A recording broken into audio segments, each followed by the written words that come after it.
Hello guys, आज की Indian constitution की क्लास में आपका स्वागत है। देखो यहाँ पे देखो सबसे पहले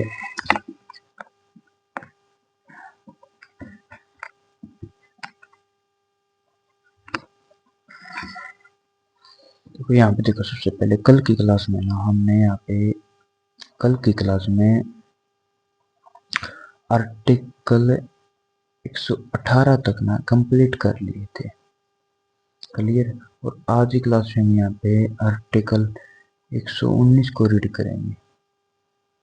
यहाँ पे देखो आर्टिकल 119 में क्या बताया गया है कि सबसे पहले आर्टिकल 119 को स्टार्ट करते हैं। जैसे कि रेगुलेशंस होता है यानी कि नियंत्रण विनियम नियंत्रण बाई लॉ कानून द्वारा प्रोसीजर होता है प्रक्रिया इन पार्लियामेंट यानी संसद में इन रिलेशन यानी कि संबंध में टू फाइनेंशियल बिजनेस का मतलब है यानी कि वित्तीय कार्य यानी कि आर्थिक काम। जैसे कि संसद में वित्तीय कामकाज की प्रक्रिया को कानून द्वारा नियंत्रित करना। यानी संसद में वित्तीय कामकाज की प्रक्रिया को कानून द्वारा नियंत्रित करना। जैसे कि पार्लियामेंट यानी संसद में संसद कर सकती है फॉर द पर्पज इस उद्देश्य से ऑफ द टाइमली कंप्लीशन यानी समय पर पूरा करना टाइमली कंप्लीशन यानी समय पर पूरा करना वो फाइनेंशियल बिजनेस यानी कि वित्तीय कार्य यानी कि आर्थिक काम से वित्तीय कार्य जैसे कि संसद वित्तीय काम में समय पर पूरे करने के लिए कदम उठा सकती है।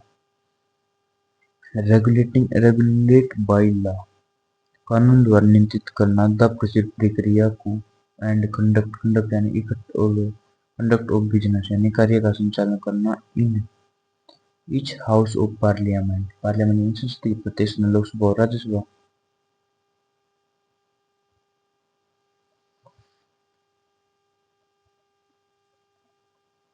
यानी संसद कानून बनाकर दोनों से लोकसभा और राज्यसभा में वित्तीय मामलों की प्रक्रिया और कामकाज को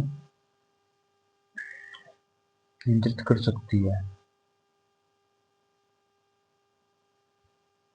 और जैसे कि अब देखो क्या बताया इन रिलेशन यानी संबंधित है टू एनी फाइनेंशियल मैटर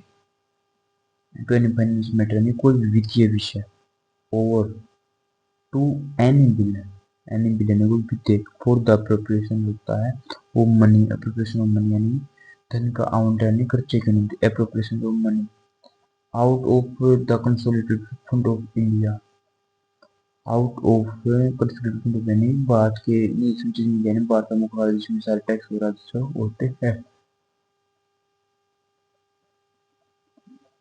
यानी संसद वित्तीय विषयों या ऐसे विधि को प्रक्रिया नियंत्रित करते हैं जिनमें भारतीय संचित निधि से पैसा खर्च करने की अनुमति दी जाती है। एंड और इफ एंड सो फार यानी कि यदि जहां तक सो फार यदि जहां तक एनी प्रोविजन यानी कि प्रावधान ऑफ एनी लॉ यानी किसी कानून का कोई प्रावधान यानी कि इफ एज सो फार यानी कि तुम एनी प्रोविजन कोई प्रावधान ऑफ एनी लॉ किसी कानून का कोई प्रावधान सो मेड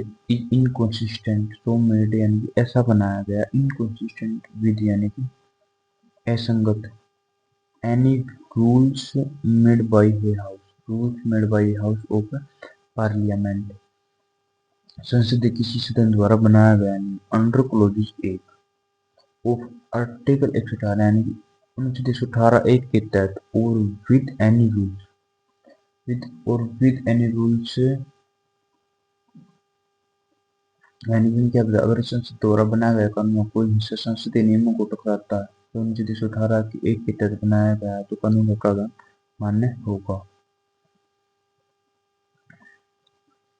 नेक्स्ट में देखो इसमें क्या बताया है कि जैसे कि रूल्स यानी कि नियम और स्टैंडिंग ऑर्डर यानी कि नियम या स्थायी आदेश रूल्स यानी नियम एंड स्टैंडिंग ऑर्डर यानी स्थायी आदेश having effect in relation of parliament having effect यानी कि संसद में लागू होने वाले पार्लियामेंट अंडर क्लोज 2 उपधारा 2 के तहत ऑफ दैट आर्टिकल उस अनुच्छेद के द्वारा दो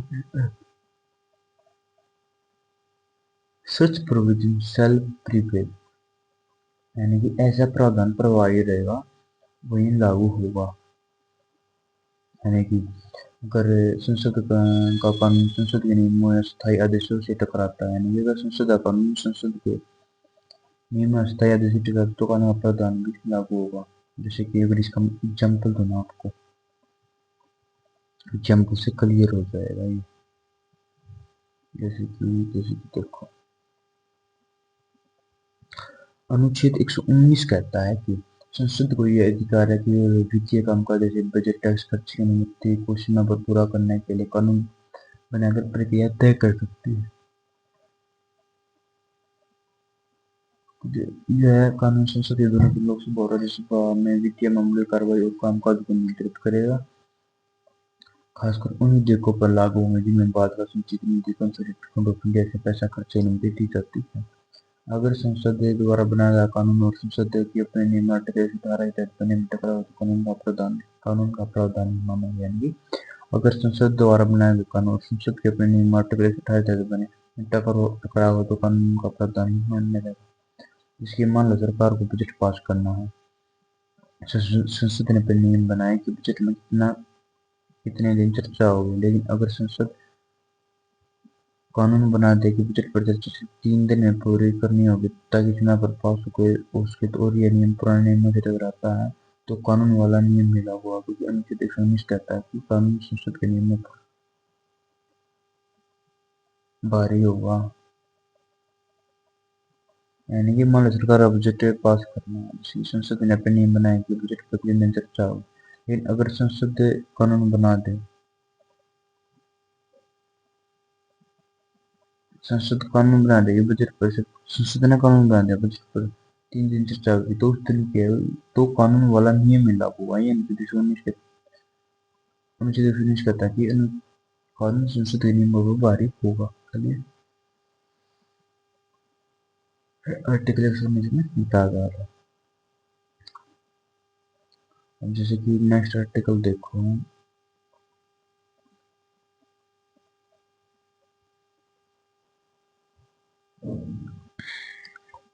अब देखो, अब यहाँ पे ना सेक्शन जो नेक्स्ट सेक्शन को देखो,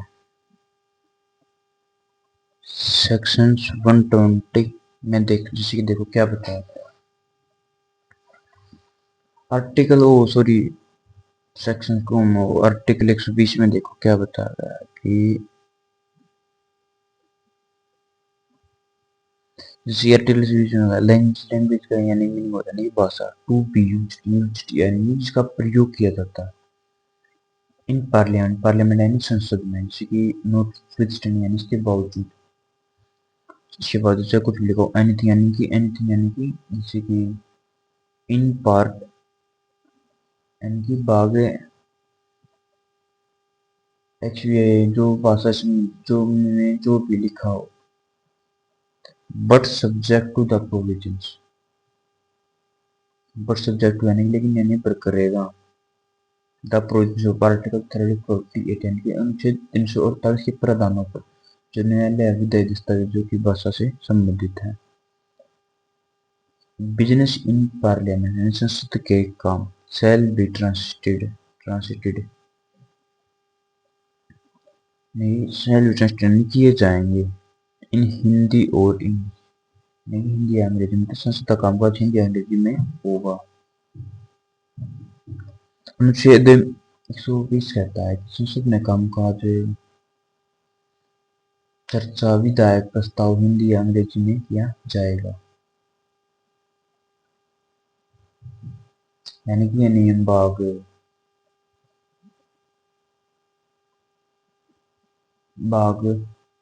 17 की जो भाषा में लिखी अन्य बातों से ऊपर है, यानी कि लेकिन यह अनुच्छेद 348 के दिन, यानी अगर अनुच्छेद 348 में कोई विशेष भाषा का प्रावधान है, जैसे उच्च न्यायालय सुप्रीम कोर्ट में अंग्रेजी का प्रयोग, तो संसद को उसका प्रयोग करना होगा।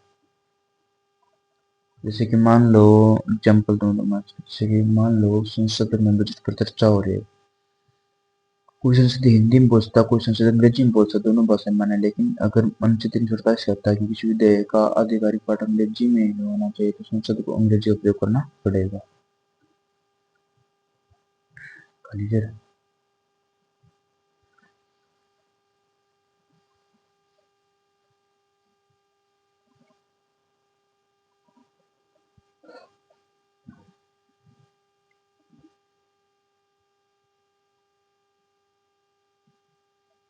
जैसे कि अब देखो नेक्स्ट में क्या बताया कि जैसे कि प्रोवाइडेड दैट यानी कि शर्त यह है कि the chairman of the council of state, the chairman of the council यानी कि राज्यसभा के सभापति और speaker of the houses of the Lok Sabha के अध्यक्ष और पर्सन एक्टिंग एज सच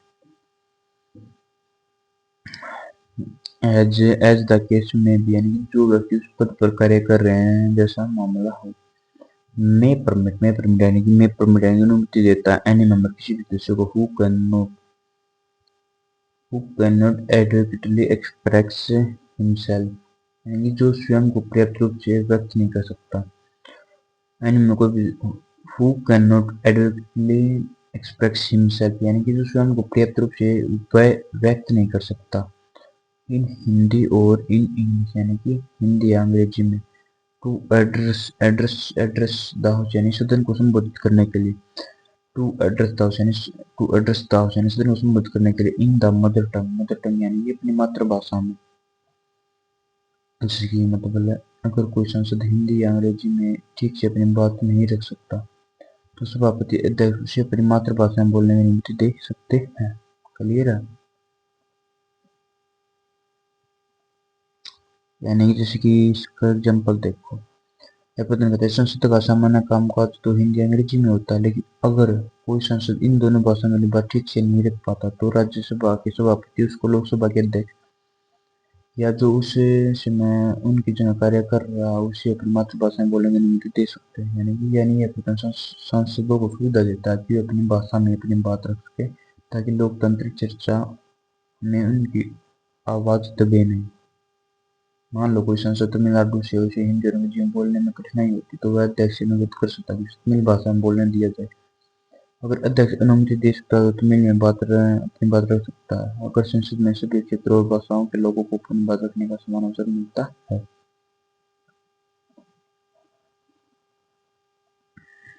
क्लियर।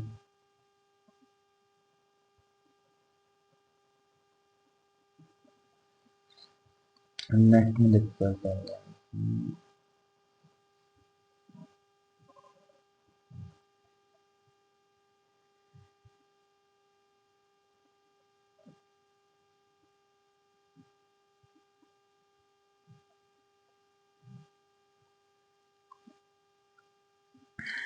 ऋतु में देखो, अनलेस अनलेस यानी जब तक parliament by law otherwise provided यानी संसद कानून द्वारा कुछ और व्यवस्था करते हैं। यानी पार्लियामेंट बाई लॉ यानी जब तक पार्लियामेंट बाई लॉ संसद कानून द्वारा अदरवाइज प्रोवाइडेड संसद कानून द्वारा कुछ अन्य व्यवस्था करते हैं, तो जब तक संसद कोई अन्य अलग कानून न बना देते दैट आर्टिकल्स है यह अनुच्छेद लागू होगा after the expression of a period of 15 years।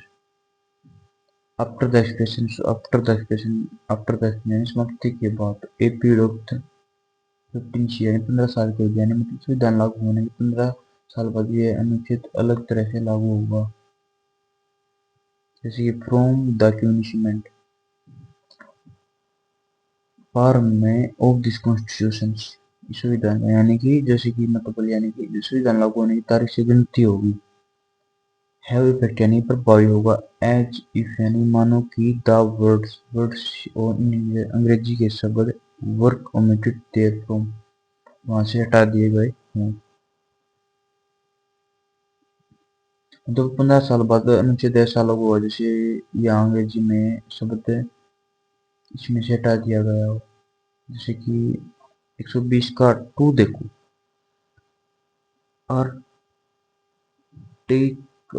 120 की जैसे 2 में देखो क्या बताया, 2 में बताया कि जैसे मान अनुच्छेद 102 कहता है कि संविधान लागू होने के बाद 15 साल तक संसद का कामकाज हिंदी या अंग्रेजी में हो सकता है, लेकिन 15 साल पूरे होने के बाद यानी कि ऐसा माना जाएगा जैसे या अंग्रेजी में शब्द इसमें से हटा दिया गया, यानी सिर्फ हिंदी संसद की भाषा रह जाएगी।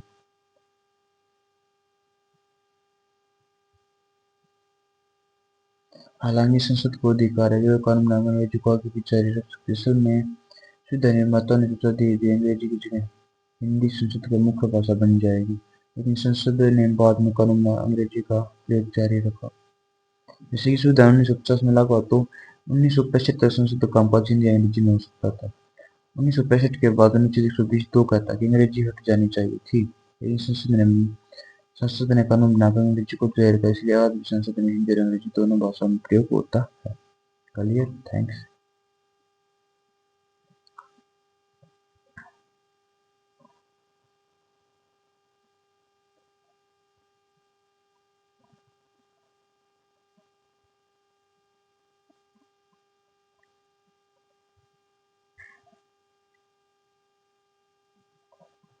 जैसे कि नेक्स्ट में देखो क्या बताया गया है कि अब यहाँ पे आर्टिकल 121 को देखो। आर्टिकल 121 में जैसे देखो क्या बताया गया है। रिस्ट्रिक्शन यानी कि प्रतिबंध, यानी कि रिस्ट्रिक्शन यानी प्रतिबंध, रोक। ऑन डिस्कशन चर्चा पर, इन पार्लियामेंट यानी कि संसद में, यानी संसद में चर्चा पर प्रतिबंध। जैसे कि नो डिस्कशन यानी कोई चर्चा नहीं। शैल टेक प्लेस होगी, की जाएगी, यानी इन पार्लियामेंट संसद में, यानी संसद में इस विषय पर कोई चर्चा नहीं होगी। विद रिस्पेक्ट टू यानी कि के संबंध में, कंडक्ट यानी कि व्यवहार आचरण, एनी जज यानी किसी भी न्यायाधीश का, of the supreme court of the high court, supreme court या हाई कोर्ट, मतलब सुप्रीम कोर्ट या हाई कोर्ट किसी भी न्यायाधीश के आचरण पर, इन द डिस्चार्ज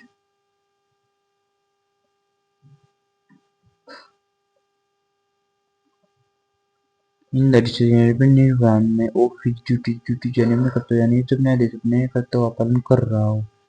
एक्सेप्ट यानी कि सिवाय छोड़कर। अपॉन ए मोशन यानी कि प्रस्ताव पर आधार, for presenting an address to the president यानी राष्ट्रपति को संबोधन प्रस्तुत करने के लिए, तो तब चर्चा हो सकती है जब राष्ट्रपति को संबोधन देने का प्रस्ताव हो। प्रेइंग फॉर यानी अनुरोध करते हुए, द रिमूवल ऑफ द जज न्यायाधीश को हटाने के लिए, एज हियरनआफ्टर प्रोवाइडेड यानी कि जैसे आगे प्रदान किया गया, यानी मतलब न्यायाधीश को हटाने की प्रक्रिया के तहत चर्चा हो सकती है।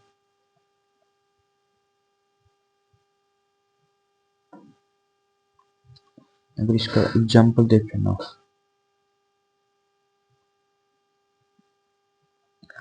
मुझे देख लो 21 कहता है कि संसद में सुप्रीम कोर्ट या हाई कोर्ट के किसी न्यायाधीश के आचरण पर चर्चा नहीं की जा सकती। न्यायाधीश अपने कर्तव्य का पालन कैसे कर रहा है इस पर संसद में बहस नहीं होगी, सिर्फ इस स्थिति में चर्चा हो सकती है जब संसद में राष्ट्रपति को संबोधन देने का प्रस्ताव लाया गया, इसमें न्यायाधीश को हटाने इम्पीचमेंट की मांग की गई, यानी न्यायाधीशों की स्वतंत्रता और गरिमा बनाए रखने के लिए संसद ने उनके कामकाज पर सामान्य चर्चा रोक है। यानी कि इसकी मान लो कोई हाई कोर्ट का न्यायाधीश पर आरोप लगता है कि गलत फैसला दिया, संसद में कोई सांसद सीधे उनके आचरण पर चर्चा नहीं कर सकता, लेकिन अगर सांसद न्यायाधीश को हटाने का प्रस्ताव लाते हैं, इम्पीचमेंट मोशन, तब संसद उस न्यायाधीश के आचरण पर चर्चा हो सकती है। क्लियर? जैसे कि नेक्स्ट देखो,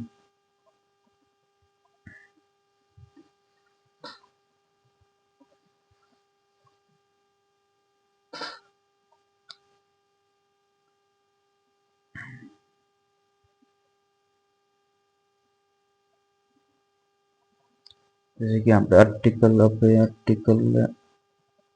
122 को देखो। यहाँ पे आर्टिकल 122 को देखो, इसमें क्या बताया गया है कि कोर्ट्स यानी कि कोर्ट होते हैं न्यायालय, नोट बी इंक्वायर इनटू यानी कि जांच नहीं करेगा, हस्तक्षेप नहीं करेगा। कोर्ट से न्यायालय नोट इंक्वायर इनटू यानी हस्तक्षेप नहीं करेंगे। कोर्ट एंड न्यायालय नोट टू इंक्वायर इनटू यानी हस्तक्षेप नहीं करेंगे प्रोसीजर यानी प्रक्रिया में पार्लियामेंट संसदीय प्रक्रिया में यानी कि न्यायालय संसदीय कार्रवाई में दखल नहीं देंगे। जैसे कि द वैलिडिटी यानी कि वैधता कानूनी वैधता ऑफ एनी प्रोसीजर यानी कि कोई भी कार्यवाही इन पार्लियामेंट संसद की किसी भी कार्यवाही की वैधता shall not be called in question shall not be यानी कि नहीं होगी शैल नोट बी यानी कॉल्ड इन क्वेश्चन यानी कि चुनौती दी जाए सवाल उठा जाए यानी संसदीय कार्रवाई पर सवाल नहीं उठा जा सकता। शैल नोट बी यानी कॉल्ड इन क्वेश्चन संसदीय कार्रवाई पर सवाल नहीं उठाया जा सकता। On the ground of an alleged irregularity of procedure यानी on the ground on the ground बन इस आधार पर एन एलिज्ड इरेगुलरिटी यानी इरेगुलरिटी यानी किसी कथित अधिनियमितता यानी एलिज्ड इरेगुलरिटी किसी कथित अधिनियमितता और प्रोसीजर यानी प्रक्रिया की मतलब बोले अगर संसद की प्रक्रिया में कोई कथित गलती या अनियमितता हो तो भी अदालत उस पर सवाल नहीं उठा सकती। संसद की प्रक्रिया में कोई कथित गलती या अनियमितता हो तो अदालत उस पर सवाल नहीं उठा सकती। जैसे कि आर्टिकल 122 के एक में बताया गया है कि जैसे देखो अनुच्छेद 122 एक कहता है कि संसदीय कार्रवाई की वैधता पर अदालत सवाल नहीं उठा सकती। अगर संसद की प्रक्रिया में कोई गलती अनियमितता हो जाए तो अदालत उसमें हस्तक्षेप नहीं कर सकती। इसका उद्देश्य है कि संसद की स्वतंत्रता और संप्रभुता बनी रहे। न्यायपालिका संसद की कार्यवाही में दखल न दे यानी संसद के अंदर जो प्रक्रिया होती है वह संसद के अपने नियमों के अनुसार होती है और अदालत उसे चुनौती नहीं दे सकती।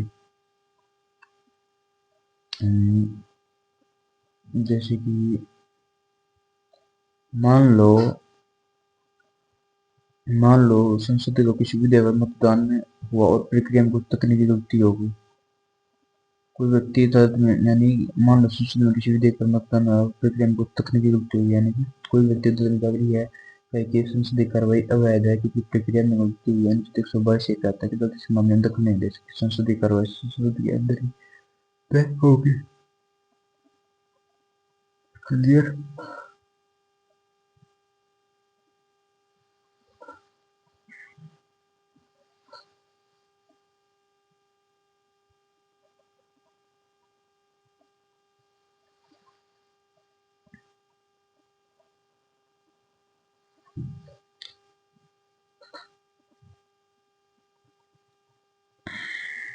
नेक्स्ट देखो जैसे कि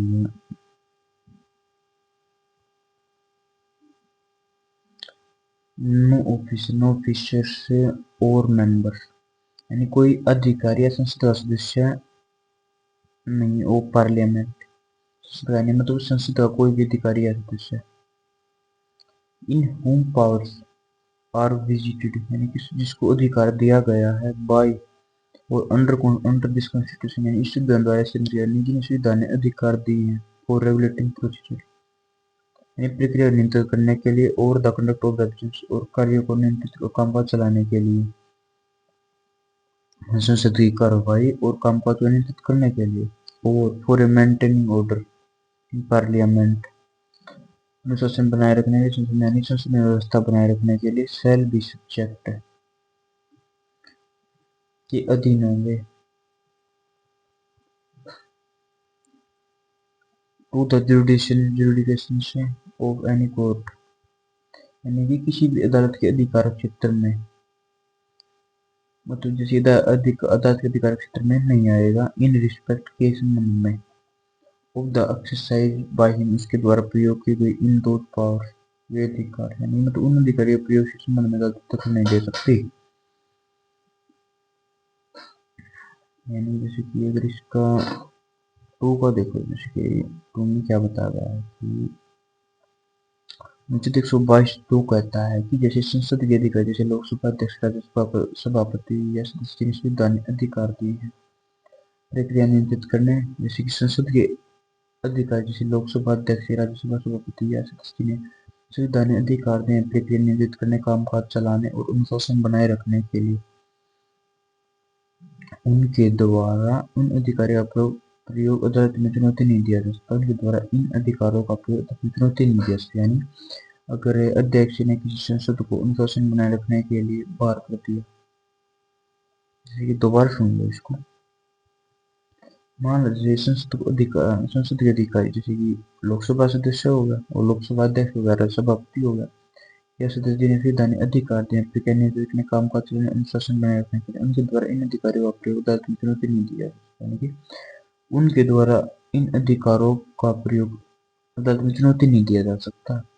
यानी अगर अध्यक्ष ने किसी सांसद को अनुशासन बनाए रखने के लिए बाहर कर दिया गया या किसी प्रक्रिया को नियंत्रित किया तो अदालत में दखल नहीं दे सकती। उसका उद्देश्य है कि संसद को स्वतंत्रता और कार्यवाही में न्यायपालिका से सुरक्षित रहे। मान लो कि जैसे लोकसभा अध्यक्ष ने किसी संसद को अनुशासन भंग करने पर सदन से बाहर कर दिया, वह संसद में अदालत में जाकर यह नहीं कह सकता कि अध्यक्ष का निर्णय अवैध है, क्योंकि अनुच्छेद 122 तो कहता है कि अध्यक्ष द्वारा अपने अधिकारों का प्रयोग अदालत के अधिकार क्षेत्र से बाहर है। क्लियर।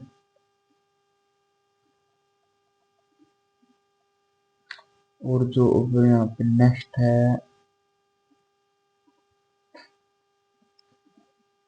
जैसे कि अब देखो, अब यहाँ पे हमें चैप्टर थर्ड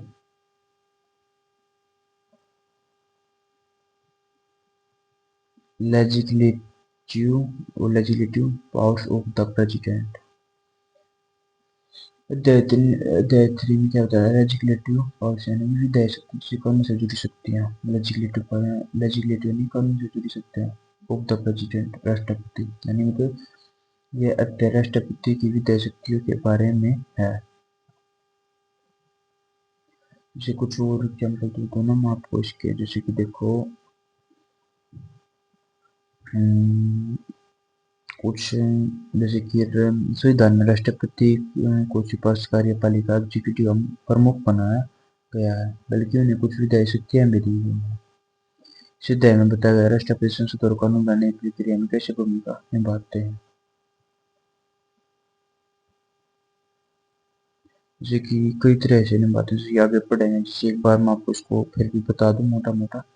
मुख्य विधायिका जैसे शक्तियां राष्ट्रपति को, जैसे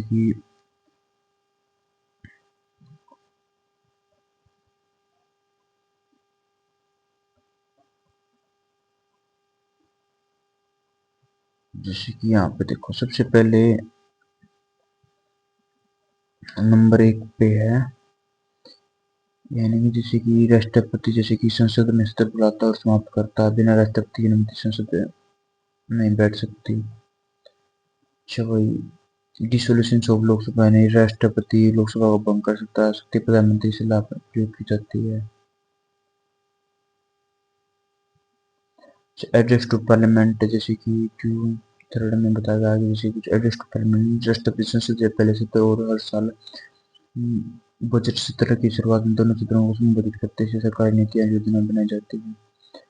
फोर्थ नंबर को जैसे कि एस टू बिल यानी संसद द्वारा पास किया गया बिल राष्ट्रपति की मंजूरी के बाद कानून बनता है। राष्ट्रपति बिल को मंजूरी दे सकता है, रोक सकता है, पुनर्विचार पर लौटा सकता है। कुछ 5 जैसे ऑर्डिनेंस मेकिंग पावर यानी आर्टिकल जब संसद सत्र में नहीं होती, राष्ट्रपति अध्यादेश ऑर्डिनेंस जारी कर सकता है। अध्यादेश का प्रभाव कानून जैसा होता है, लेकिन संसद अगले सत्र में इसकी मंजूरी लेनी होती है। क्लियर। मतलब नए ही प्रकार के काम है, जैसे कि मान लो संसद छुट्टी पर हो तो कोई जरूरी कानून से तत्कालीन आर्थिक सुधार राष्ट्रपति अध्यादेश जारी कर सकता है, अध्यादेश तुरंत लागू हो जाएगा, लेकिन दोबारा बैठेगी तो इस पर अध्यादेश को मंजूरी देनी होगी। चलिए अब सबसे पहले आर्टिकल 130 को देखते हैं, वन में क्या बताया गया।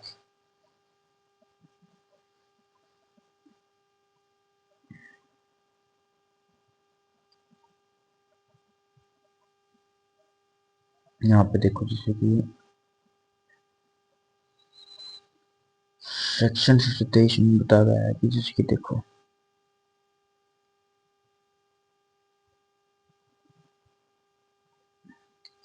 जैसे कि पावर पावर होते हैं यानी कि शक्तियाँ। वो प्रेसिडेंट प्रेसिडेंट यानी राष्ट्रपति की शक्ति। टू प्रोम्युलेट प्रोम्युलेट होता है जैसे कि प्रोम्युलेट प्रोम्युलेट ऑर्डिनेंस ऑर्डिनेंस यानी कि अध्यादेश जारी करने की। टू प्रोम्युलेट ऑर्डिनेंस यानी कि अध्यादेश जारी करने के लिए। During during recess of parliament during recess of parliament यानी कि संसद के अवकाश सत्र न होने के दौरान। मतलब जैसे संसद के सत्र न होने पर राष्ट्रपति अध्यादेश जारी कर सकता है यानी जिसकी power of president. To promulgate power of president यानी राष्ट्रपति की शक्ति। टू प्रोम्युलेट ऑर्डिनेंस अध्यादेश जारी करने की। प्रोम्युलेट ऑर्डिनेंस यानी अध्यादेश जारी करने ड्यूरिंग रिसेस ऑफ पार्लियामेंट यानी संसद के अवकाश के दौरान यानी कि जैसे कि संसद के सत्र न होने पर राष्ट्रपति अध्यादेश जारी कर सकता है इफ एट एनी टाइम यानी कि किसी भी समय। एक्सेप्ट व्हेन यानी कि एक्सेप्ट व्हेन यानी सिवाय जब बोथ हाउस यानी कि दोनों सदन ऑफ पार्लियामेंट संसद के दोनों संसद के दोनों लोकसभा और राज्यसभा आर इन सेशंस सत्र में हो। The president the president is satisfied यानी कि राष्ट्रपति को संतोष हो यानी राष्ट्रपति मान ले यानी कि द प्रेसिडेंट इज सेटिस्फाइड यानी राष्ट्रपति मान ले दैट सर्कमस्टांसेस एग्जिस्ट यानी परिस्थितियां मौजूद हो। दैट की सर्कमस्टांसेस एग्जिस्ट यानी परिस्थितियां मौजूद हो व्हिच रेंडर इट नेसेसरी जो इसे आवश्यक बना दे। फॉर हिम यानी फॉर हिम टू मेक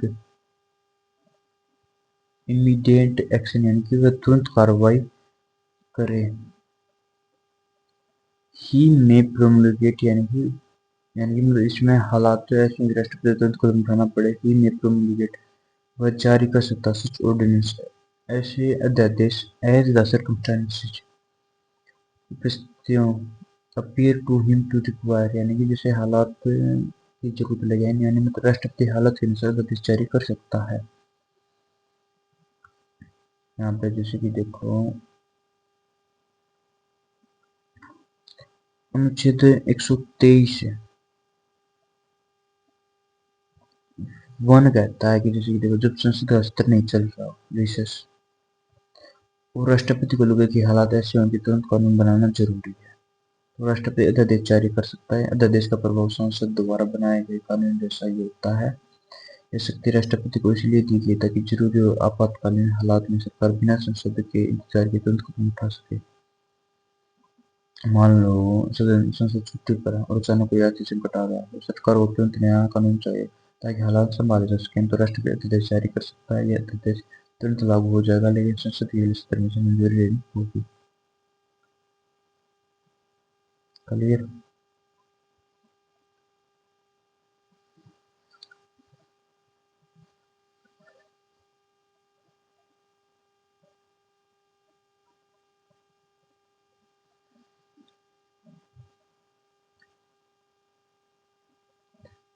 यहाँ पर जैसे कि देखो सेक्शन 123 के 2 में देख 2 का देखो क्या बताया एन ऑर्डिनेंस ऑर्डिनेंस यानी कि अध्यादेश प्रीम्युलेटेड यानी कि एन ऑर्डिनेंस यानी अध्यादेश प्रीम्युलेटेड जारी किया जाएगा अंडर दिस आर्टिकल यानी अंडर दिस आर्टिकल इस अनुच्छेद के तहत शैल हो यानी कि होगा the same force and effect यानी कि वही शक्ति और प्रभाव as an act of parliament जो संसद का कानून but every such ordinance but लेकिन एवरी सच ऑर्डिनेंस यानी कि ऐसा हर अध्यादेश यानी कि इसमें an ordinance promulgated under this article यानी कि अनुच्छेद 123 के तहत राष्ट्रपति जारी अध्यादेश shall have the same force of effect as act of parliament यानी कि अध्यादेश का प्रारंभ संसद द्वारा बनाए गए कानून जैसा ही हुआ बट एवरी सच ऑर्डिनेंस लेकिन हर अध्यादेश पर कुछ शर्तें लागू जो आगे क्लोज 3, 4, 5 में बताई जाएंगी जैसे कि कुछ एग्जाम्पल तो नाम जैसे कि राष्ट्रपति द्वारा जारी अध्यादेश का प्रभाव संसद के कानून जैसा ही होता है यानी कि जब संसद सत्र में नहीं है तो देश कानून की तरह लागू रहेगा लेकिन हर अध्यादेश पर कुछ सीमा है। ये अध्यादेश संसद के अगले सत्र में रखा जाएगा। संसद चाहे इसे मंजूरी दे सकती है, स्वीकार कर सकते हैं। संसद इसे मंजूरी नहीं देती तो अध्यादेश समाप्त हो जाएगा। अध्यादेश अस्थायी करना जो संसद की मंजूरी पर निर्भर करता है। जैसे कि अब टू के ए में देखो क्या बताया गया है कि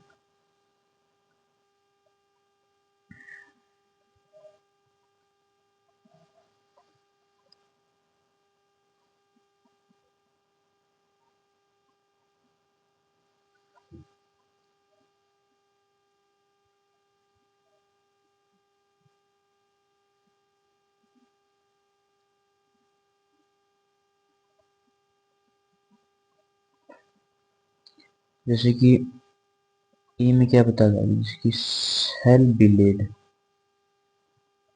सेल बिलियड बिफोर यानी कि प्रस्तुत किया जाएगा बोथ हाउसेज ऑफ पार्लियामेंट। संसद के दोनों सदन लोकसभा और राज्यसभा द्वारा एंड सेल के टू ऑपरेट यानी कि लागू होना बंद हो जाएगा। एंड सेल के टू लागू होना बंद हो जाएगा at the expression of 6 week 6 सप्ताह समाप्ति पर at the expiration of 6 week 6 सप्ताह समाप्ति पर फ्रॉम द ऑफ पार्लियामेंट संसद के पुनः एकत्र होने सत्र शुरू होने से। From the reasonable of parliament यानी संसद के पुनः एकत्र होने संसद सत्र शुरू होने से मतलब संसद को दोबारा बैठने के 6 सप्ताह बाद अध्यादेश तुरंत समाप्त हो जाएगा। बीच में क्या बोली पार्लियामेंट जैसे कि इसमें क्या बताया गया था कि जैसे कि देखो अध्यादेश संसद को दोनों सदनों के सामने रखा जाएगा and shall cages to operate at the expiration of 6 weeks from the assembly of parliament यानी कि मतलब संसद दोबारा बैठने के 6 सप्ताह बाद अध्यादेश स्वयं समाप्त हो जाएगा। और या if it before the expiration of that period resolutions disappearing it are passed by both houses यानी कि और if it before यानी कि या यदि उससे पहले expiration of that period उस अवधि की समाप्ति से पहले रिसोल्यूशन डिसोपिंग यानी उसे अस्वीकार करने वाला प्रस्ताव are passed by both houses यानी दोनों सदन द्वारा पारित किया जाए। मतलब अगर 6 सप्ताह पूरे होने से पहले दोनों सदन अध्यादेश को अस्वीकार करते हैं upon the passing of the second of दो रिसोल्यूशंस एंड अपॉन द पासिंग यानी पारित होते ही ऑफ द सेकंड ऑफ दो रिसोल्यूशन उन प्रस्तावों से दूसरे प्रस्ताव के एंड हो जाने मतलब जिससे दूसरा सदन अस्वीकार करने वाला प्रस्ताव पारित करेगा तो अध्यादेश समाप्त हो जाएगा। इस उद्देश्य के 2A क्या कहता है कि जैसे कि एग्जाम्पल लो इसका जैसे कि आर्टिकल अनुच्छेद 123 2A कहता है कि राष्ट्रपति द्वारा जारी अध्यादेश संसद के दोनों सदनों के सामने रखा जाएगा। यानी कि राष्ट्रपति द्वारा जारी अध्यादेश संसद के दोनों सदनों के सामने रखा जाएगा यानी कि यह अध्यादेश संसद के पुनः सत्र शुरू होने के 6 सप्ताह तक ही लागू रहेगा।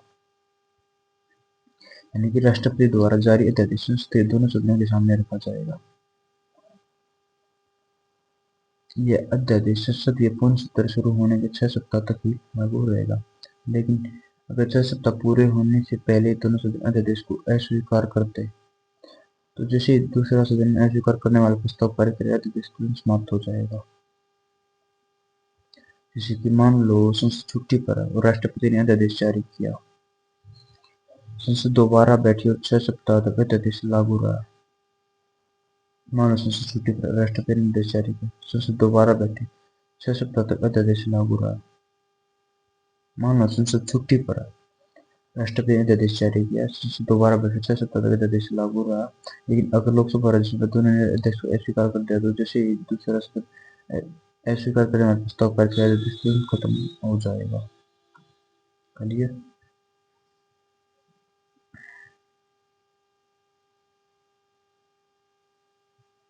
बी में जैसे देखो क्या बता रहा है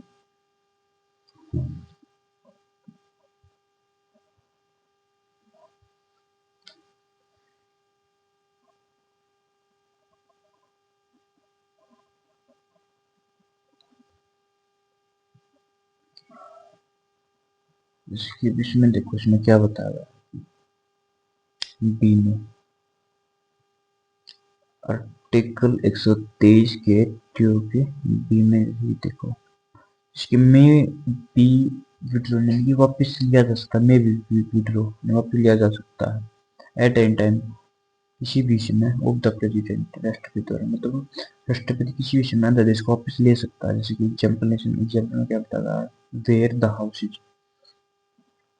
स्पीच यानी कि where the house is of parliament यानी कि जहाँ संसद के सदन where the house of parliament जहाँ संसद आर summoned to resembles और summoned to resembles यानी कि पुनः बुलाए जाते हैं on different dates अलग अलग तारीखों पर on different यानी कि अलग अलग तारीखों पर द पीरियड ऑफ 6 वीक यानी कि द पीरियड ऑफ 6 वीक यानी कि 6 सप्ताह की अवधि 6 सप्ताह की अवधि शैल बी रिफॉर्म गिनी जाएगी मानी जाएगी फ्रॉम से the latter of those dates उन तारीखों यानी कि जैसे कि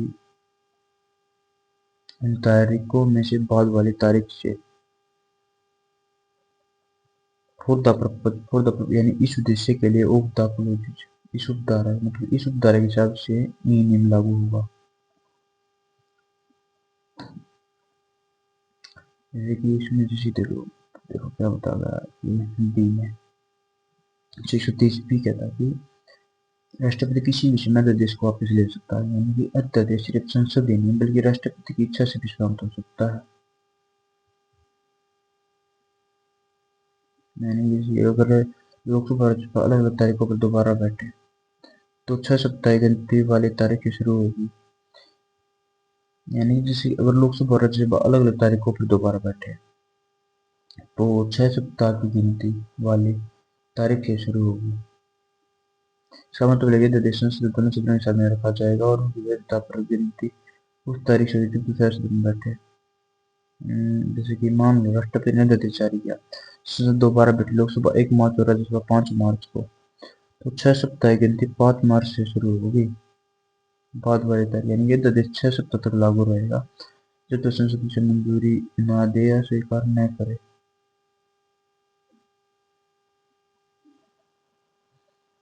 जैसे कि मान लो राष्ट्रपति ने आदेश जारी किया संसद दोबारा बैठी लोकसभा 1 मार्च को राज्यसभा 5 मार्च को तो 6 सप्ताह की गिनती 5 मार्च से शुरू होगी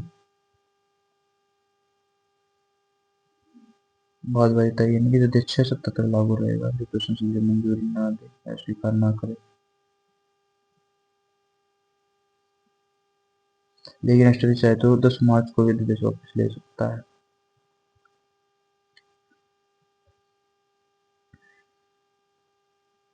क्लियर। थर्ड में देखो जी क्या बता रहा है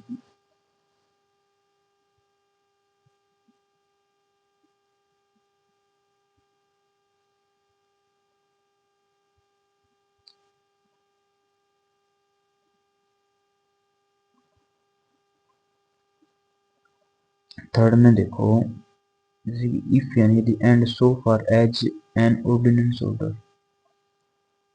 ऑर्डिनेंस अंडर दिस आर्टिकल यानी कि जैसे कि and if and so far यदि और जहाँ तक ऑर्डिनेंस अंडर दिस आर्टिकल यह इस अनुच्छेद के तहत जारी तरीके मतलब अगर राष्ट्रपति का आदेश मेक्स यानी करता है एन विशेष प्रावधान कोई प्रावधान which parliament संसद would have not under the constitution should be competent जैसे कि which parliament not and जिस संसद नहीं कर सकती under this constitution इस विधान के तहत be competent to initiate बनाने के लिए सक्षम अधिकार रखते हैं यानी कि जो प्रावधान संसद को उस विधान के तहत बनाने का अधिकार नहीं है तो जो प्रावधान संसद को उस विधान के तहत बनाने का अधिकार नहीं है इट शैल बी void वैध देश का प्रावधान शून्य होगा अमान्य होगा। आर्टिकल 123 कहता है कहता है कि राष्ट्रपति आदेश जारी कर सकता है लेकिन उसकी शक्ति संसद की शक्ति से ज्यादा नहीं है। यानी क्या बताया गया इसमें राष्ट्रपति जैसे कि आदेश जारी कर सकता है लेकिन उसकी शक्ति संसद की शक्ति से ज्यादा नहीं है अगर अध्यादेश में कोई ऐसा प्रावधान जिसे संसद संविधान के तहत नहीं बना सकती तो यह प्रदान अवैध शून्य होगा, यानी यह देश की सीमा वही है जो संसद की सीमा है, यानी कि अगर देश में कोई ऐसा प्रावधान संसद संविधान के तहत नहीं बना सकती। यह प्रदर्शन और यानी अध्यादेश की सीमा वही है जो संसद की सीमा, लेकिन राष्ट्रपति अध्यादेश के जरिए ऐसा कानून नहीं बना सकते, तो संसद को बनाने का अधिकार ही नहीं है। चलिए, यानी मानव संविधान कहता है कि संसद राज्य शिक्षक इसके विषयों पर एक कानून नहीं बना सकती। अगर राष्ट्रपति अध्यादेश जारी करके राज्य सूची के इन विषयों पर कानून बना दे तो यह अध्यादेश अवैध शून्य होगा। क्लियर।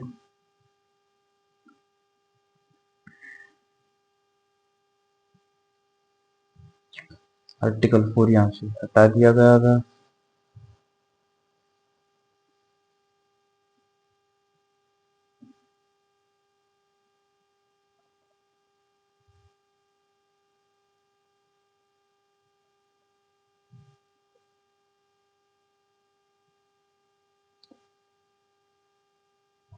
जैसे कि देखो इसमें ये चार तो यानी कि पहले तो मौजूद हुई संविधान में किसी जगह लिखा होता है, इसका अर्थ होता है ये धारा क्लोज में पहले मौजूद थी, लेकिन बाद में संशोधन अमेंडमेंट द्वारा हटा दी गई।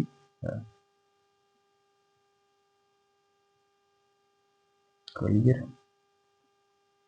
आज की क्लास में बस इतना ही। मिलते हैं नेक्स्ट क्लास में। थैंक्स।